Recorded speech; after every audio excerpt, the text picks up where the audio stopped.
한 여행자가 길을 가고 있었지만은 눈앞에 있는 길을 찾지 못하고 헤매고 있었습니다. 이제 그 앞에 이제 자기가 가고자 하는 목적지가 있었어요. 그런데 그것을 찾지를 못하고 헤매는 겁니다. 자, 왜 그랬을까요? 그 이유는 눈이 침침해서 앞을 보지 못했기 때문입니다. 이와 마찬가지로 갈라디아 교회 성도들도 성령으로 시작했지만 복음의 진리를 떠나 율법의 행위로 돌아가려 했습니다. 바울은 이들에게 성령의 인도하심을 다시 기억하라고 경고하고 있습니다. 우리가 신앙의 길을 계속 걸어갈 수 있도록 성령 하나님께서는 우리의 어두운 눈을 열어서 진리를 보게 하시고 끝까지 우리와 함께 동행하십니다. 따라서 오늘 본문을 통해 성령으로 시작한 우리의 믿음이 어떻게 성령으로 완성되는지를 살펴보겠습니다. 첫째로 성령은 사람들을 예수 그리스도에게로 인도합니다. 그 말씀이 본문 1절에서 2절 말씀입니다. 본문 1절에 제일 먼저 바울이 갈라디아 교회 사람들에게 무엇이라고 말씀합니까? 어리석도다라고 말합니다. 그 이유는 그들이 그리스도인이 된 것이 바울이 전해준 이제 그 십자가의 복음을 듣고 예수 그리스도를 믿어서 그렇게 된 것이지 율법의 행위와는 아무런 관련이 없었기 때문입니다. 그렇다면 왜 이들이 다시 율법의 행위로 돌아가려 했을까요? 그것은 율법주의자들의 게임에 넘어갔기 때문입니다. 마치 유치원아이가 사탕을 준다는 이 낯선 아저씨들의 말을 듣고 따라가듯이 갈라디아 사람들은, 교회 사람들은 율법주의자들의 가르침에 쉽게 흔들렸습니다. 성숙한 신앙인이라면 이런 유치한 속임수에 넘어가지 않지만은 그들은 영적으로 미성숙했기 때문입니다. 미성숙했기에 미혹된 것입니다. 예수 그리스도의 복음을 듣고 구원을 받은 성도는 어떻습니까? 신앙의 성숙을 향해 앞으로 나아가야 합니다. 미성숙한 신자는 쉽게 미혹을 당하듯이 거짓 선지자들과 이단들은 영적으로 미성숙한 사람들을 주 타겟으로 목표로 삼습니다. 그래서 복음의 진리를 확실히 이해하지 못하고 그 진리 위에 굳게 서 있지 못하면 누구나 미혹될 수가 있습니다. 그것은 직분자를 물론하고 심지어는 목회자들도 이 이단에 미혹된 자들도 있습니다. 바울은 본문 1절에서 이렇게 말합니다. 어리석도다 갈라디아 사람들아, 예수 그리스도께서 십자가에 못 박히신 것이 너희 눈앞에 밝히 보이거늘 누가 너희를 꾀더냐. 바울은 십자가의 진리가 선명하게 보이지만은 갈라디아 성도들은 영적으로 눈이 어두워져서 이를 분별하지 못하고 있다고 지적합니다. 우리도 영적으로 이제 분별력이 없어지고 영적인 눈이 어두워지면은 어떻습니까? 이단의 가르침에 비혹될 수가 있습니다. 이단에 빠지는 것은 비신자들의 문제만이 아닙니다. 신앙생활을 오래 한 성도들도 얼마든지 미혹될 수 있음을 우리는 기억해야 합니다. 갈라디아 교회가 율법주의자들의 가르침에 넘어간 이유는 단순히 도리적인 문제 때문이 아니라 교회 내에 갈등과 관련이 있습니다.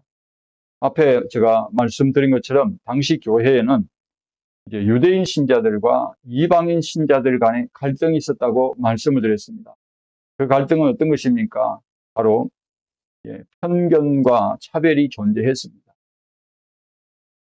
율법주의자들은 이를 이용하여 이방인 신자들을 주 대상으로 삼았습니다. 따라서 도리 교육뿐만 아니라 교회 공동체 안에서의 건강한 관계 형성이 신앙을 지키는 데 중요한 역할을 합니다.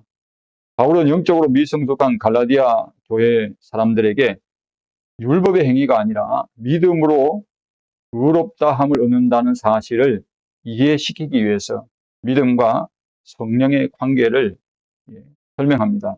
본문 2절을 보시겠습니다. 내가 너희에게 다만 이것을 알려 하노니 너희가 성령을 받은 것이 율법의 행위로냐 혹은 듣고 믿음으로냐. 자, 갈라디아 교회 사람들이 복음을 듣고 예수 그리스도를 믿게 된 것은 바울이 아니라 누구라는 것입니까? 성령 하나님의 역사라는 것입니다. 유대인이든 이방인이든 예수 그리스도를 믿게 된 것은 모두 성령 하나님의 인도하심이 있었다는 거예요. 왜냐하면 성령은 그리스도를 증언하는 분이시기 때문입니다. 요한복음 16장 13절에 14절에서 예수님은 이렇게 말씀하셨습니다.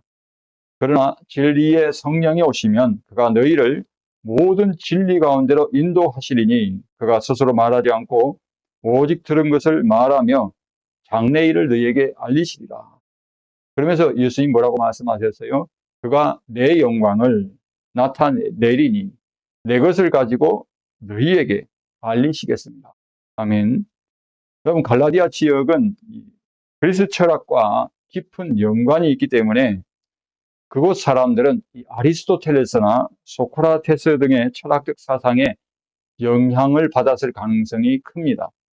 그들은 논리적 사고와 윤리적 사상을 중요하게 여겼기 때문에 십자가에 못 박힌 예수 그리스도를 믿는 것이 고린도 사람들처럼 어떻게 보였겠어요? 어리석게 보였을 거예요.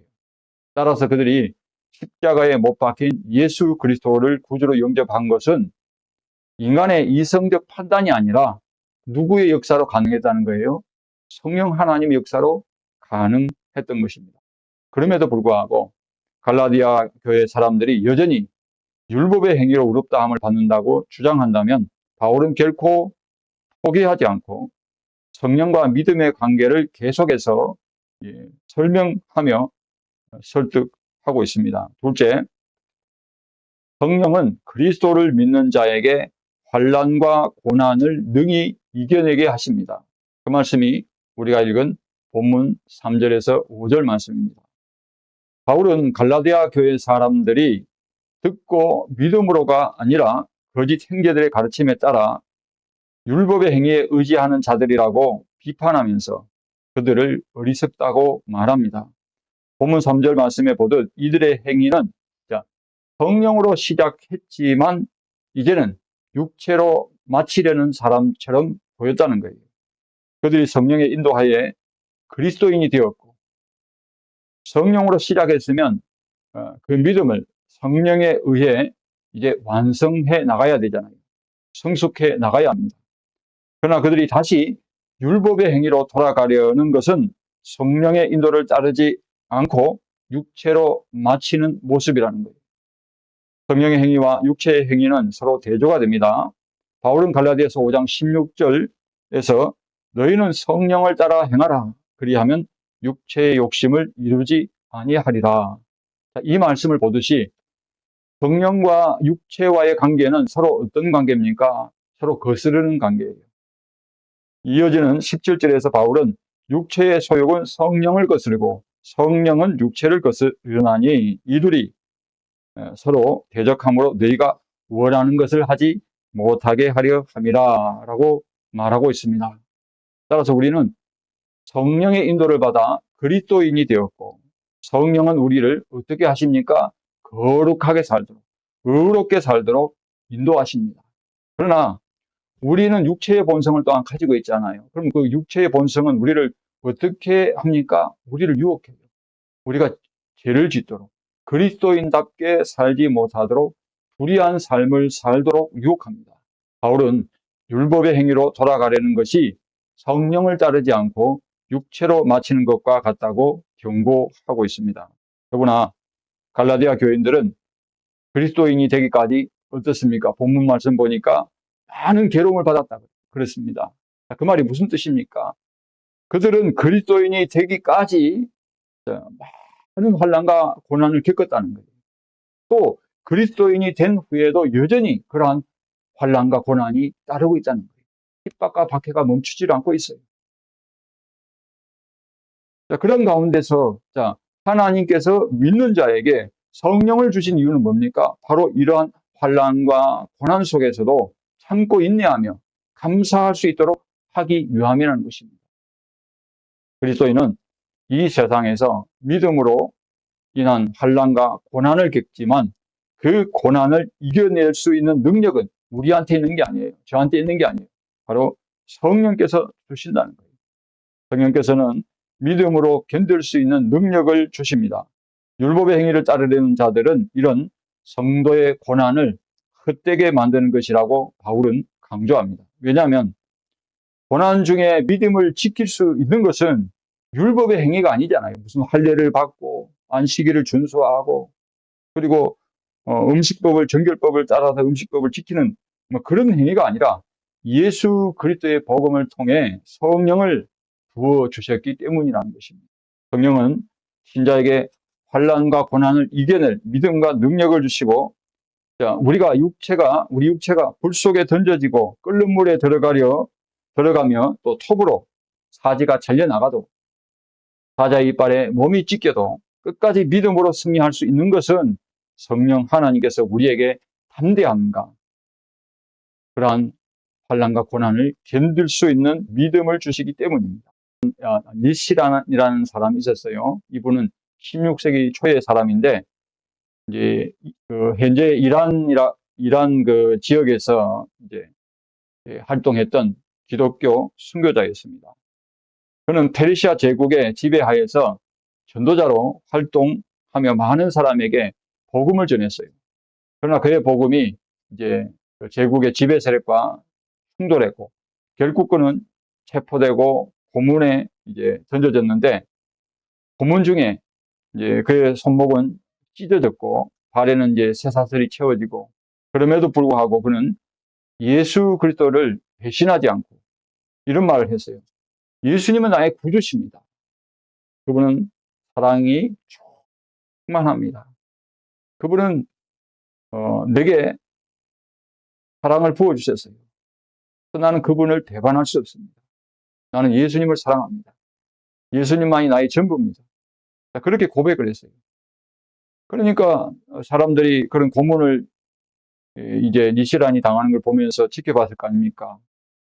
고문 중에도 하나님께 기도하고 성령의 능력을 의지하고 그 고통을 견뎌내는 것을 보고 사람들이 어떻게 합니까? 보고 충격을 받은 거예요.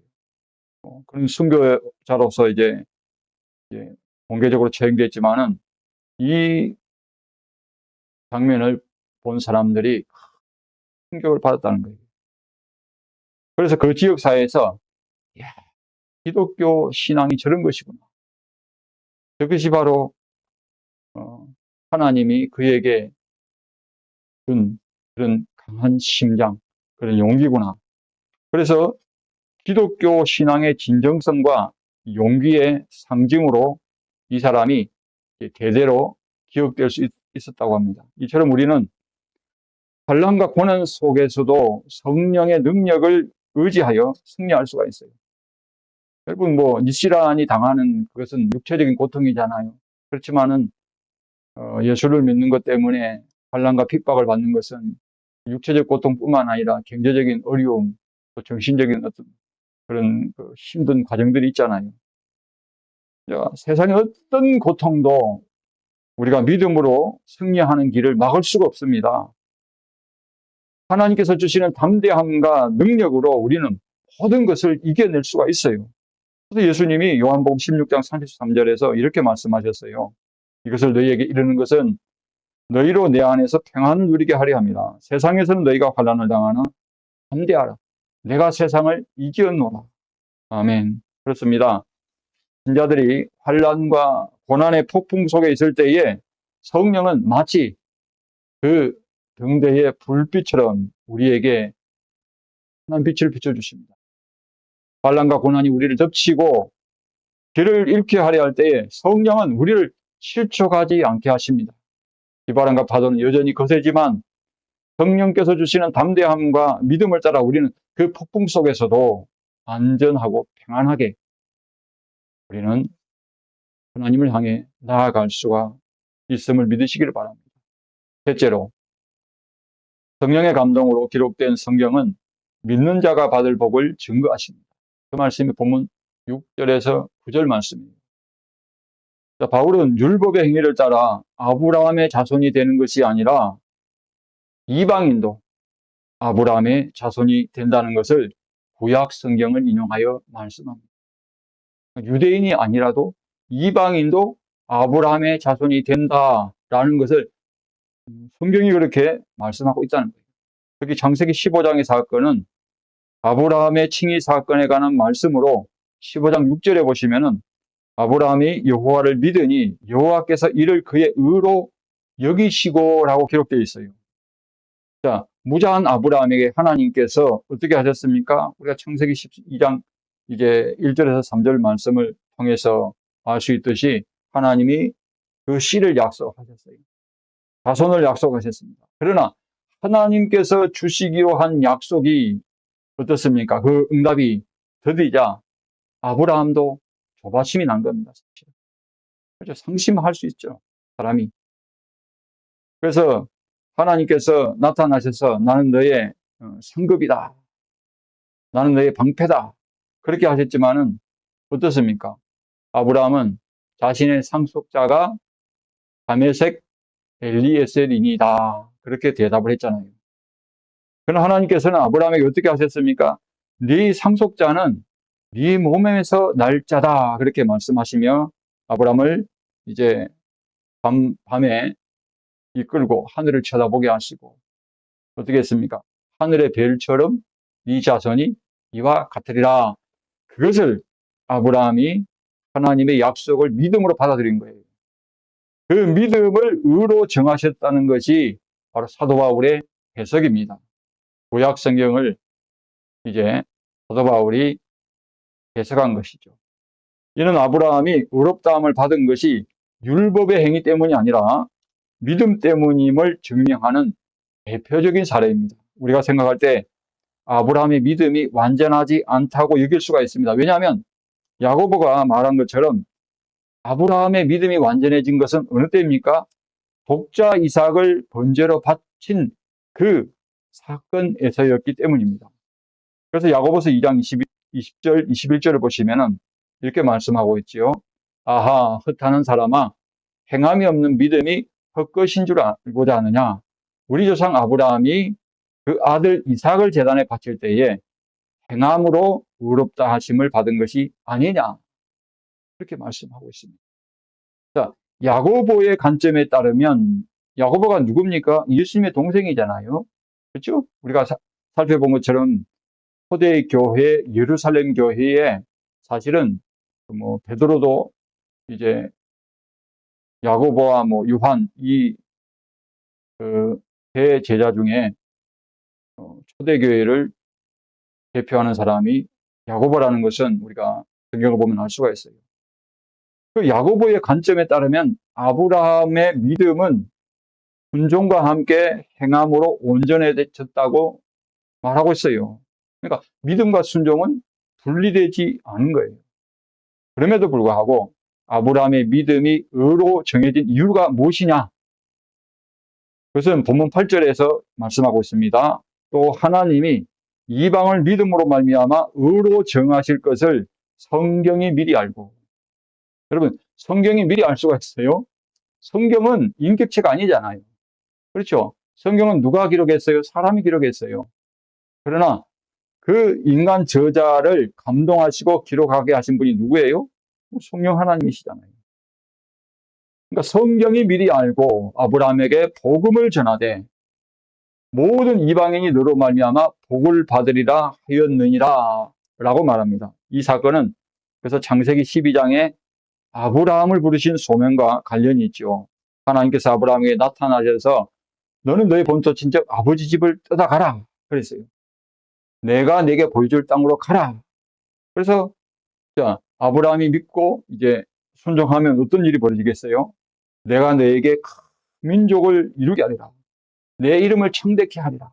내가 너를 축복하는 자에게 축복하고 내가 너를 저주하는 자에게 저주하리라. 그러면서 땅의 모든 족속이 너로 인하여 복을 받으리라. 자, 이 말씀 여러분, 땅의 모든 족속이 너로 인하여 복을 받으리라 이 말씀을 바로 바울이 아브라함이 복음을 들은 사건으로 이해한 것입니다. 따라서 아브라함에게 약속된 씨는 누굽니까? 그의 자손을 통해서 예수 그리스도가 오실 것을 성경이 미리 예고한 것이라는 거예요. 이 일이 가능했던 이유는 성경이 비록 인간 저자에 의해 기록되었지만은 그 기록은 성령의 감동을 받은 사람이 기록했다고 제가 말씀드렸습니다. 그래서 본문 7절에서 8절에서도 아브라함이 믿음으로 옳다 여겨진 것은 이방인들이 복음을 듣고 그리스도를 믿어 의롭게 될 것을 성경이 미리 보여줬다는 거예요. 바울은 이를 통해 아브라함만 복을 받은 것이 아니라고 강조합니다. 9절 말씀을 보시기 바랍니다. 그러므로 믿음으로 말미암은 자는 믿음에 있는 아브라함과 함께 복을 받느니라. 아멘. 이 말씀은 유대인이 아닌 이방인도 아브라함의 자손이 되게 하신 하나님의 계획을 뜻합니다. 그러니까 하나님께서는 계획을 하실 때에 먼저는 아브라함을 먼저 부르시고 그의 자손을 이제 통해서 예수 그리스도가 나게 하시는데 아브라함은 누굽니까? 아브라함 유대인이잖아요. 그렇죠? 혈통으로는. 그런데 어떻습니까? 유대인뿐만 아니라 이방인조차도 하나님이 벌써 그렇죠. 그들이 이제 레위라든지 뭐 야곱의 이제 12지파 이 사람들 그러니까 이스라엘이 나기도 전에 바로 하나님께서는 아브라함을 통해서 이방인이 복을 받을 것을 아브라함의 자손이죠. 정확히는 아브라함의 자손을 통해 곧 예수 그리스도를 통해서 그들이 받을 복을 미리 보여준 것이라는 것입니다. 따라서 유대인이 아닌 이방인도 아브라함의 자손이 되게 하신 것입니다. 결국 성령은 그리스도를 믿는 자가 받을 복을 증거하신 것입니다. 그리스도를 믿음으로 의롭다함을 얻는 자가 누리는 복이 뭐냐? 그것은 아브라함이 받은 복에서 비롯된 그 복, 즉 예수 그리스도를 통해서 주어지는 구원의 복입니다. 우리는 또한 아브라함에게 약속한 복음이 이삭과 그 자손 야곱과 그리고 예수 그리스도가 나시기 전까지 어떻게 됩니까? 바로 여러 선지자들에 의해서 이 말씀이 예언됐다는 사실을 기억해야 돼요. 하나님이 아브라함에게만 말한 게 아니라 이삭에게도 말씀하시고 야곱에게도 말씀하시고 그렇죠.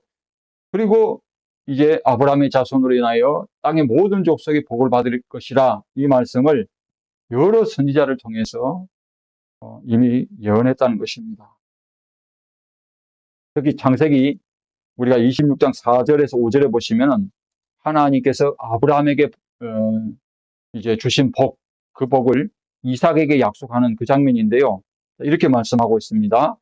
내 자손을 하늘의 별과 같이 번성하게 하며 이 모든 땅을 내 자손에게 주리니 내 자손으로 말미암아 천하 만민이 복을 받으리라. 이는 아브라함이 내 말을 어떻게 하고요? 순종하고 내 명령과 내 계명과 내 율례와 내 법도를 지켰습니다. 여러분 이 말씀 어떻게 생각하세요? 계명이나 율법 그렇죠? 이거는 율례와 법도는 율법을 주셨을 때에 우리가 시내 산에 들어가셔서 하나님이 십계명을 주시고 율법을 주시잖아요. 그런데 아브라함 사건은 어떤 사건입니까? 벌써 그렇죠? 훨씬 이전에 이전부터 이 말씀을 하나님께서 하셨다는 것을 우리가 이해할 때에 이것은 좀 말씀에 오류가 있지 않느냐? 아니 언제 아브라함에게 무슨 율법을 주셨느냐? 아브라함이 율법을 알았느냐? 이렇게 우리가 생각할 수도 있을 것입니다. 그래서 혼란스러울 수가 있어요. 그러나 이 말씀을 기록한 분은 누굽니까? 사람이지만 그 사람에게 감동하셔서 하나님께서 미리 보여주신 것은 누가 그렇게 하셨어요? 성령 하나님이시잖아요. 그러니까 여러분 생각해 보세요. 아브라함이 믿음으로 의롭다 하심을 받은 이유가 뭐가 있었기 때문에? 그의 순종이 따랐다는 거예요. 순종. 이는 율법의 행위와는 다릅니다. 성령 하나님께서 아브라함의 믿음과 순종을 인정하셨기 때문에 그래요.